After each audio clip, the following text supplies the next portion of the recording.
ഉപകരണങ്ങളോടെ ഇയാൾ താരയിൽ എഴുന്നള്ളിരിക്കുന്ന ഈശോയെ കണ്ട് സ്നേഹത്തോടെ ദൈവത്തെ ആരാധിച്ച് നമുക്ക് പ്രാർത്ഥിക്കാം. പരിശുദ്ധ പരമ ദിവ്യകാരുണ്യ നാഥനായ ഈശോയ്ക്ക് എന്നേരവും ആരാധനയും സ്തുതിയും പുകഴ്ചയും ഉണ്ടായിരിക്കട്ടെ. ഉപകരണങ്ങളോടെ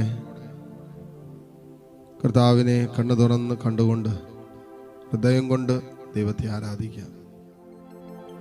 ഈശോയെ, നിന്നെ ആരാധിക്കാൻ ഒരുമിച്ച് കൂടിയിരിക്കുന്ന മക്കളാണ്. ഇവിടെ പ്രയാസങ്ങൾ, പ്രതിസന്ധികളൊക്കെ എത്രമാത്രം വലുതാണെന്ന് തമ്പുരാനെ നിനക്കറിയാം. ഇവർ കടന്നു പോകുന്ന ജീവിതത്തിന്റെ ദുഃഖങ്ങൾ, ദുരിതങ്ങൾ, സ്വകാര്യ ജീവിതത്തിന്റെ എല്ലാ നൊമ്പരങ്ങളും എന്താണെന്ന് തമ്പുരാനെ നിനക്കറിയാം. എത്ര വലുതാണെന്ന് നിനക്കറിയാം. ഈശോയെ, ഇവിടെ കുടുംബാംഗങ്ങള്, കുടുംബവുമായി ബന്ധപ്പെട്ട് നേരിട്ട് കൊണ്ടിരിക്കുന്ന അസ്വസ്ഥതകളും ബുദ്ധിമുട്ടുകളും എന്താണെന്നും അതത്ര വലുതാണെന്നും ദൈവമേ നിനക്കറിയാം. വചനത്തിൽ നീ പറഞ്ഞിട്ടുണ്ടല്ലോ, ഞങ്ങളുടെ പ്രശ്നങ്ങൾ എത്ര വലുതാകട്ടെ, ആ പ്രശ്നങ്ങളുടെ നടുവിൽ നിന്നെ ഞങ്ങൾ ആരാധിക്കുമ്പോൾ, നിന്നെ ഞങ്ങൾ സ്തുതിക്കുമ്പോൾ, നിന്നെ ഞങ്ങൾ പ്രകീർത്തിക്കുമ്പോൾ, നിനക്ക് വേണ്ടി ഒരു പുതിയ കീർത്തനം ഞങ്ങൾ ആലപിക്കുമ്പോൾ സ്വർഗം വിട്ട് ഭൂമിയിലേക്ക് നീ ഇറങ്ങി വരുന്നു. ദൈവമേ, ഈ ആരാധന നിമിഷങ്ങളിൽ ഞങ്ങളുടെ ജീവിതം നിന്റെ മുമ്പിൽ ബലിയായി സമർപ്പിച്ച് നിന്നെ ഞങ്ങൾ ആരാധിക്കുന്നു. ഇന്നോളം ഞങ്ങളുടെ ജീവിതത്തിൽ നീ ചെയ്ത വൻകാര്യങ്ങളെ ഓർത്തുകൊണ്ട് ഹൃദയം കൊണ്ടൊരു പുതിയ കീർത്തനം ഞങ്ങൾ ആലപിക്കുന്നു.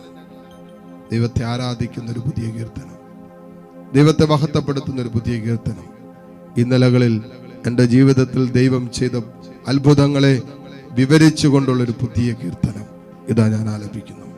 ദൈവമേ, എൻ്റെ മക്കളുടെ ജീവിതത്തിൽ, എൻ്റെ സ്വകാര്യ ജീവിതത്തിൽ, എൻ്റെ ബിസിനസ് മേഖലകളിൽ, എൻ്റെ പഠന മേഖലകളിൽ കർത്താവേ, നീ ചെയ്ത വൻ കാര്യങ്ങളുണ്ടല്ലോ, അത്ഭുതങ്ങളുണ്ടല്ലോ, അതെല്ലാം ഓർത്ത് ഒരു പുതിയ കീർത്തനം ഇതാ ഞാൻ ആലപിക്കുന്നു. ഈ ദിവസത്തിലും ദൈവത്തിനിടം കൊടുക്കണ്ടേ? ഈ ദിവസം വിജയപ്രദമാകണമെങ്കിൽ ഈ ദിവസത്തിലും ദൈവത്തിനൊരു സമയം കൊടുക്കണ്ടേ? തമ്പുരാനെ, ഈ നിമിഷങ്ങളെ ഓർത്ത് നന്ദി പറയുന്നു. നിന്റെ സാന്നിധ്യത്തെ ഓർത്ത് നന്ദി പറയുന്നു. ഇന്നോളം കൈപിടിച്ച നിന്റെ കാരുണ്യത്തിനും സ്നേഹത്തിനൊക്കെ നന്ദി പറയുന്നു. ദൈവമേ, ഞങ്ങൾ എത്രമാത്രം പാപികളാണെന്ന് ഞങ്ങൾക്കറിയാം, എത്രമാത്രം അയോഗ്യരാണെന്ന് ഞങ്ങൾക്കറിയാം. പക്ഷേ നിന്റെ സ്നേഹമുണ്ടല്ലോ, നിന്റെ കരുണാമയമായ സ്നേഹമുണ്ടല്ലോ, അത് വീണ്ടും വീണ്ടും വീണ്ടും ഞങ്ങളെ നിന്റെ സ്നേഹത്തിലേക്ക് കൈപിടിച്ചു ഉയർത്തുക. ആ സ്നേഹത്താൽ ഞങ്ങളെ വിശുദ്ധീകരിക്കണമേ എന്ന് പ്രാർത്ഥിച്ചുകൊണ്ട് കരങ്ങൾ നീട്ടിപ്പിടിച്ച് സ്തുതിച്ച് പ്രാർത്ഥിക്കട്ടെ. Hallelujah, hallelujah. യേശുവേ, ആരാധന, ആരാധന, ആരാധന.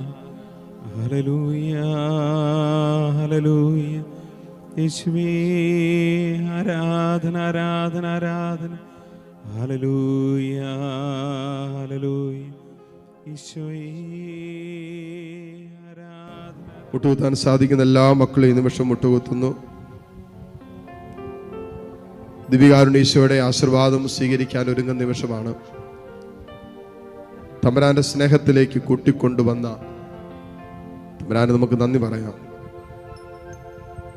കരങ്ങൾ ഈശോയിലേക്ക് നീട്ടിപ്പിടിച്ച് സ്തുതിച്ച് പ്രാർത്ഥിച്ചുകൊണ്ട് ഈശോയുടെ ആശീർവാദം നമുക്കിപ്പോൾ സ്വീകരിക്കാം.